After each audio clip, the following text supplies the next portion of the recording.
अस्सलामु अलैकुम रहमतुल्लाहि व बरकातुहू।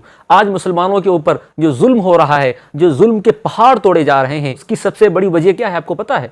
उसकी सबसे बड़ी वजह है कि आज हमने अल्लाह रब्बुल इज़्ज़त को भुला दिया। आज हमने नबी सल्लल्लाहु अलैहि वसल्लम की तालीम को भुला दिया। आज हम अपने उलमाओं की कदर करना नहीं जानते, दीन को छोड़ दिया, इस्लाम को छोड़ दिया। कुरान में अल्लाह रब्बुल इज़्ज़त क्या फरमाता है? या अय्युहल्लज़ीना आमनु इस्तईनु बिस्सब्रि वस्सलाह, ऐ ईमान वालो तुम सब्र के जरिए से मदद तलब करो, अल्लाह रब्बुल इज़्ज़त से मांगो। आगे फिर फरमाता है वअतसिमू बिहब्लिल्लाहि जमीआ, कि ऐ ईमान वालो तुम सब के सब अल्लाह रब्बुल इज़्ज़त की रस्सी को मजबूती के साथ पकड़ लो। आगे फिर फरमाया व अंतुमुल आलौना इन कुंतुम मुमिनीन, ऐ मुसलमानों तुम ही कामयाब हो, तुम ही सरबुलंद हो, बशर्ते कि तुम सच्चे पक्के मुखलिस नमाजी बन जाओ, ईमान वाले बन जाओ। आगे फिर फरमाया वतिलकल अय्याम नुदाविलुहा बैनन नास, ये जो ज़माना है, जो दिन है, ये बदलते रहते हैं। आज हमारा टाइम है, कल तुम्हारा टाइम होगा। हालात को बदलने वाला भी अल्लाह है और हालात को लाने वाला भी अल्लाह है। बस हमारी जो गलतियां हुई हैं उसका खामियाजा हमें भुगतना पड़ रहा है। कुरान में अल्लाह रब्बुल इज़्ज़त ने बार बार फरमाया है,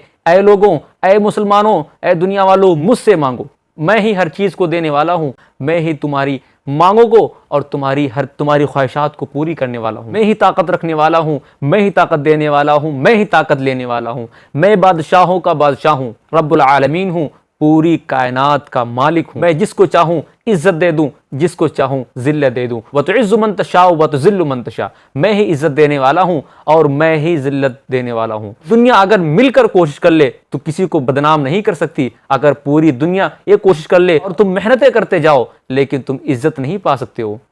इज्जत और जिल्लत देने वाला सिर्फ अल्लाह रब्बुल इज़्ज़त है, जो पूरी दुनिया को क्रिएट करने वाला है। इन्नल्लाह अला कुल्लि शैइन क़दीर, अल्लाह हर चीज़ पे कादिर है। ये सब चीज़ें होने के बावजूद भी, अल्लाह रब्बुल इज़्ज़त के कुरान के ऊपर यकीन होने के बावजूद भी, रसूलुल्लाह की तालीम को अपनाने के बावजूद भी, कुरान के ऊपर अमल करने के बावजूद भी, इस्लाम के अंदर आने के बावजूद भी हालात नहीं बदलने।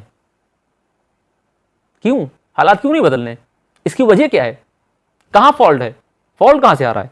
मैं आपको बताता हूँ, गौर से सुनिए कि आज हमारी मस्जिदें खाली हैं, आज हमारे मदरसे खाली हैं। हमने अपने उलमा से ताल्लुक तोड़ दिया है, आज हमने तालीम को छोड़ दिया है।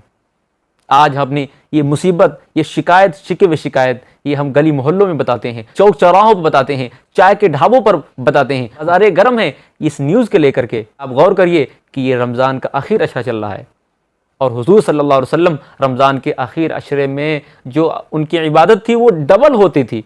आज हमने मस्जिदों को छोड़ दिया। रमज़ान आता है तो मस्जिदें भर जाती हैं, जैसे ही 20 रमज़ान ख़त्म मस्जिदें खाली होना शुरू हो जाती हैं। रमज़ानी मुसलमान होना तो ये चाहिए था कि मस्जिदें भरी होती और घरों में तिलावतों की आवाज़ आती रहती होंगी, सजदों में पड़े होते, हाथों को उठा करके हम दुआएं करते और इस हालात को बदलने के लिए हम अपने आंसुओं को गिराते, अल्लाह से ताल्लुक़ मजबूत करते, अल्लाह से एक लो लगाते। लेकिन हमने मस्जिदों को खाली कर दिया है। हम समझते हैं जो कुछ हैं हम ही हैं, हम सब कुछ जानते हैं। लेकिन हो क्या रहा है? इसके अपोजिट। आज बाजार भरे पड़े हुए हैं, चौक चौराहे भरे पड़े हुए हैं। हमारे नौजवान लड़की या लड़कियां IPL देखते हैं, अपने टाइम को बर्बाद करते हैं और हम अल्लाह रब्बुल इज़्ज़त को नाराज़ करने के लिए वो सारे के सारे हथकंडे हमने अपना लिए हैं, जिससे अल्लाह रब्बुल इज़्ज़त हमसे नाराज़ होता है। और हम कहते हैं कि हालात बदल जाएंगे। किसी शायर ने क्या खूब कहा था, खुदा ने आज तक उस कौम की हालत नहीं बदली, खुदा ने आज तक उस कौम की हालत नहीं बदली, न हो जिसको ख्याल खुद अपनी हालत बदलने की। तो तुमको आगे बढ़ना पड़ेगा, हर चीज़ में तुमको आगे बढ़ना पड़ेगा। तुम्हें एजुकेशन में आगे बढ़ना पड़ेगा, तुम्हें इल्म में आगे बढ़ना पड़ेगा, तुम्हें तरबियत में आगे बढ़ना पड़ेगा। तुम बहुत पीछे हो, बहुत ही पीछे हो। जिस तरीके से हम मेहनत कर रहे हैं, हम एजुकेशन में आगे बढ़ रहे हैं, उस हिसाब से हम बहुत पीछे हैं और हमें ऐसे मुकाम पर पहुंचने के लिए बहुत सालों का सफ़र करना पड़ेगा।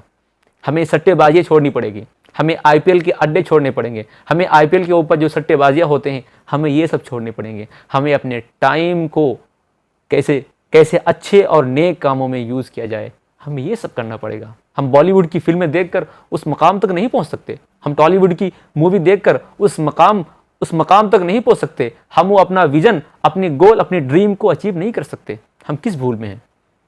हमें मेहनत करनी पड़ेगी और हमें अल्लाह रब्बुल इज़्ज़त से लो लगाना पड़ेगा। नमाज़ों को छोड़ रहे हैं, हम समझते हैं हालात बदल जाएंगे। हम चुगली गीबत चौक चौराहों पर करते हैं और हम समझते हैं कि हालात बदल जाएंगे। हम अपने उलमाओं की कदर नहीं करते और हम समझते हैं कि हालात बदल जाएंगे। हमने नमाजों को कज़ा कर दिया, हम समझते हैं कि हालात बदल जाएंगे। हमने रोज़ों को छोड़ दिया, हम समझते हैं कि हालात बदल जाएंगे। हालात को लाने वाला भी अल्लाह है, हालात को बदलने वाला भी अल्लाह है, हालात को चेंज करने वाला भी अल्लाह है। तो हमें अल्लाह रब्बुल इज़्ज़त को राज़ी करना पड़ेगा। लेकिन उसके बावजूद भी आज हम चेंज नहीं हो पा रहे हैं। आज न्यूज़ के ऊपर देख लो, पूरी न्यूज़ में यही सब भरा पड़ा हुआ है, फिर भी हम बाज नहीं आ रहे हैं। मोबाइल खोलो तो हर चीज़ वही।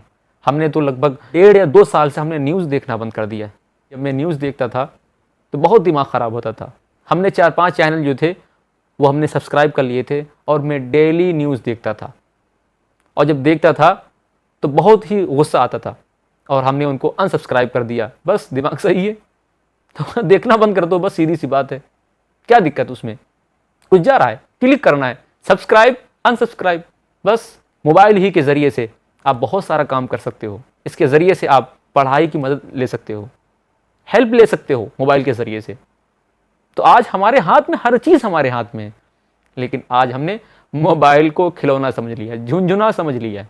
जैसे चाहेंगे वैसे इसको इस्तेमाल करेंगे। हाँ, जैसे चाहोगे वैसे इस्तेमाल कर सकते हो। नहीं, ये बात गलत है। जैसे लोग चाहेंगे वैसे आपको इस्तेमाल करना पड़ेगा। जो डिलीवर किया जा रहा है एक अलग दुनिया से, वो तुमको लेना पड़ेगा। आप समझ लीजिए मैं किस चीज़ की बात कर रहा हूँ। तो मेरे आज दोस्तों, मेरे कहने का सिर्फ यही मकसद है, एक यही मतलब है कि कैसे न कैसे हालात बदल जाएं, और हालात बदलने के लिए हमें अल्लाह रब्बुल इज़्ज़त से ताल्लुक़ पैदा करना पड़ेगा। सहाबाए किराम रिज़वानुल्लाह ताला अलैहिम अजमईन के ऊपर जब कोई मुसीबत आती थी, परेशानी आती थी, जब वो मुसीबत में होते थे तो क्या करते थे पता है?